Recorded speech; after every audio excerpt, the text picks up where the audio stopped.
We're here with another episode of Conversations and Connections. We're the official podcast of the Family Crisis Center of East Texas. I'm Stuart, the prevention coordinator for the agency, and with me is Kim Riddle. She is our SANE nurse here at the agency. Actually, we share Kim with Harold's House, and I always like to try to have Kim on in February because February is Teen Dating Violence Awareness Month, and teen dating violence prevention, Kim, is a topic that is near and dear to your heart, isn't it? Absolutely, Stuart.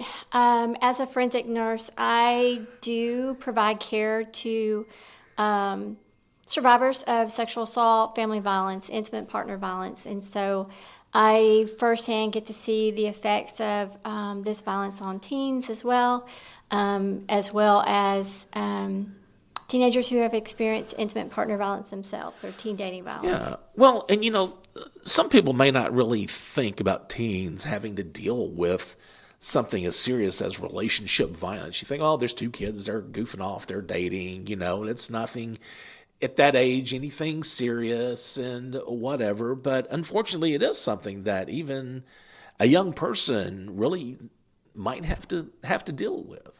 Absolutely. And teenagers, their relationships are kind of a reflection of what we see in society. Mm-hmm. And they do not have experience in really dating relationships and what a healthy relationship should be, and maybe what even would constitute what we would call an abusive relationship. Right.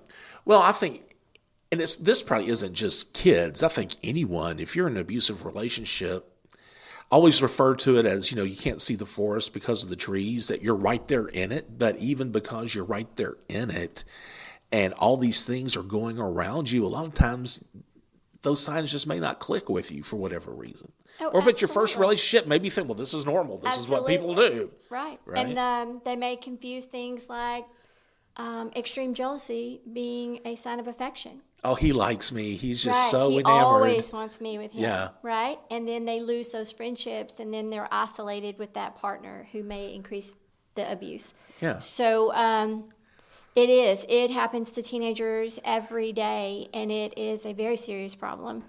And our kids just aren't getting the information so that they can make better choices for what type of partner they want. Right. Well, and I kind of hate to say this, but I want to say this. There has been a few times when we're like, of course, February, I go out to the schools and do presentations. And I guess it was last year, I had a parent call me ahead of time. Of course, hey, I hear y'all are coming out to talk to my kid about relationships. What are you going to be talking about? And of course, I explained it to him, and I think he was fine with it. But he also made the comment that, while this kind of thing needs to be the kids need to be taught this at home. Well, hey, that's fine, but how many kids are really being taught this at home? Or how many kids are in a home that has another abusive relationship going? Oh, absolutely. Because intimate partner violence is a public health concern. It's so prevalent. So we do know that kids are seeing this in the home. And so this may be their only experience as to what a relationship is. Right. And so we know that 81% of parents don't think that their child is in any kind of abusive relationship. Because kids may not tell their parent. They may not realize that what they are experiencing is abuse. And then they may not tell the parent because they're afraid of getting in trouble, or maybe they're not ready to end the relationship and they're afraid that the parent's going to make them end that relationship. So social media plays a huge role for our teenagers as well, and a lot of influence on what they feel is acceptable. Yeah. Well, I think some kids also just, how kids are. I don't want to talk to my parents about my love life, what goes on. That's embarrassing, or that's, Absolutely. Right. They're very guarded. Like yeah. Even when you have a really good open relationship with your teenagers, there are some things that, they just may not want to discuss with you. And they are developing into adulthood, and those peer relationships are very important for them. Mm-hmm. So they may talk to their friends. Yeah. But their friends have, limited experience as well. And of course, their advice may not be exactly what needs to occur. Right. But they would most likely be more comfortable speaking with their peers. Mm-hmm. So So educating all of them, maybe those peers can help direct them. Yeah. So, does teen dating violence, is there anything really specifically different from that than domestic violence between adults? Well, domestic violence can be anyone in the home, right? But that intimate partner violence, that's between dating or married partners or former partners. So really the violence is just as lethal. I mean, teens kill their partners. Right. So it's just as lethal. It's just that they may use other forms like social media to intimidate those partners. So, of course, we see that social media with adults as well. But teenagers, their whole world is kind of where they're at, like their social environment. And so there may be more peer pressure with a teen relationship. Right. What does teen dating violence look like? And you kind of mentioned like the social media aspect of it. I think there's so many times when we talk about dating violence, domestic violence, relationship violence, people immediately just think of physical, the victim with a black eye, and that's it. But the truth be known, there's a wide gamut of different forms that this can take, how this can manifest itself. Oh, absolutely. And so many of those things you may not see, such as the emotional abuse. Yeah. You have gaslighting. You have partners who will put them down or call them names or make them feel like they're imagining, the abuse that's occurring in that relationship. You have the extreme jealousy. That control factor is in there because we know, right, intimate partner violence, family violence has to do with power and control. Right. And just like in these younger people, right, they're going to have those same dynamics. You have the physical abuse, which that's easier for us to identify, right, when they do have that black eye. But you have sexual abuse, so it can be any type of sexual contact that the partner's not comfortable with. Just the stalking. There may be stalking behaviors. Maybe they're calling their phone 100 times a day or texting them relentlessly or following them or threatening them. So it can take on many forms besides just that physical assault. What are some of the signs that a parent can look for? If their child may be a victim of dating violence, what are some of the telltale signs that they need to watch? Parents really need to work on having that open communication with their children and just being aware of any type of behavioral changes that they may have. If you notice that they're maybe a little more depressed or maybe they're isolated a little more, their friends aren't coming over anymore, maybe they're just with that, with their boyfriend or their girlfriend, and maybe they've quit some of the activities in school or social activities that they used to enjoy. Maybe they've changed how they're dressing or what they're eating. Maybe they're starting to diet, more than what they used to. So anything like that can be just a red flag just to be aware of. And it's really important that we try to identify those things early because we do know that teen dating violence can lead to suicide in young people. Right. Do you think relationship violence, and I think I've asked you this nearly every time you've been on here, we hear about it now. I want to say in my day when I was a teen, you didn't hear about teen dating violence. I'm not saying that it didn't happen. Do you think it is more, do you think it happens more now? Do you think it's more common now than it used to be years ago? Or is it just becoming more known through efforts like ours, through media, things like that? I feel like the violence based off of research has increased in all avenues. Okay. And so, like I said, those teen dating relationships are just going to be a reflection of what we see as a society as whole. And there is so much access to social media.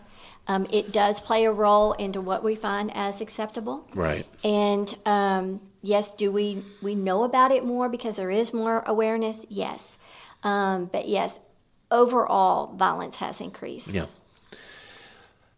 How big of an issue, and I know this happens, but how big of a part does it play when you hear a parent say, oh, well, that will never happen to my kid. My kid knows better. My kid knows not to put up with that. I mean, we know victims that have said that,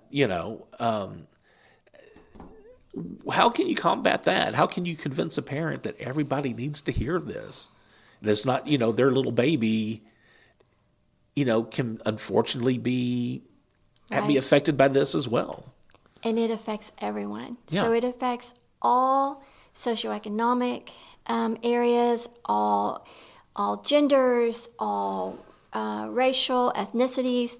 It affects everyone. And if you close your eyes and you are not aware, you're doing your children an injustice, right? Yeah. We want to be sure that we give them the tools that they need to make the best decisions. So education is always going to be important. Yeah. And maybe it's not going to be your child, but maybe it is going to be someone that they know that they can help direct towards some help. Sure.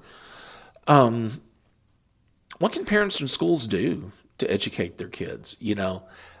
I'm thankful that my calendar for February is filling up with presentations at some of our area East Texas schools because they're allowing us or they want us to come and do presentations to these kids. You have some schools that are a little more reluctant, for various reasons.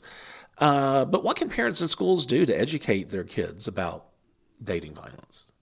You have to have open communication. You have to talk to them about the possibilities and how to be safe, and maybe not just always focus on the abuse, but teach them about what is a healthy relationship, right. What is a loving relationship, what are things that you want to find in your partner, and what is maybe not what's unacceptable yes. as well. But it's just important that we give them the tools and the things that they need so that they can make the best decision for them. Well, and that's what I like about when we go do our presentations. We're not just talking to the kids about, well, these are the signs, this is what you need to look out for. We do talk to them and show them examples of what a healthy relationship looks like. What are healthy behaviors between a couple, right? It's right. not just, well, don't do this, don't do that, look right. out for this. right. I just always am fascinated by you. What has given you the incentive and the passion to have teen dating violence kind of one of your pet projects or your passion projects? What is it about teen dating violence that really has lit the fire underneath you? I do care for survivors of abuse. Mm-hmm. And I would say that my passion is mostly for those kids. Kids are our future. And I feel like it's so important that we educate them so that they can have the best future possible. And I feel like it's really up to all of us. And if we can all work together, then, we can make this a much better place to be. Yeah. All right. Any parting words before we wrap things up? Nope. I just appreciate you letting me come in and talk today. Excellent. Thank you again, Kim Riddle. She is our SANE nurse, and of course, that's a sexual assault nurse examiner. Kim is the one that goes out, unfortunately, when we do have sexual assaults and interpersonal violence to say that again. Intimate partner. Intimate partner. Intimate violence. partner violence. Yes. To look at the victim and determine some things. So, Kim, I really do appreciate you. And if you feel like you need the services of the Family Crisis Center, we do have our toll-free number. That's 1-800-828-7233. Subscribe to Conversations and Connections. You can do that via Spotify or Apple Podcasts, pretty much any podcast service of your choice. And if you would like to donate, go to the website, FamilyCrisisCenterofEastTexas.com. There at the bottom left, you'll see a donate button. Click on that if you would like to make a monetary donation to help survivors of relationship violence. Be the voice, if not for you, for someone else.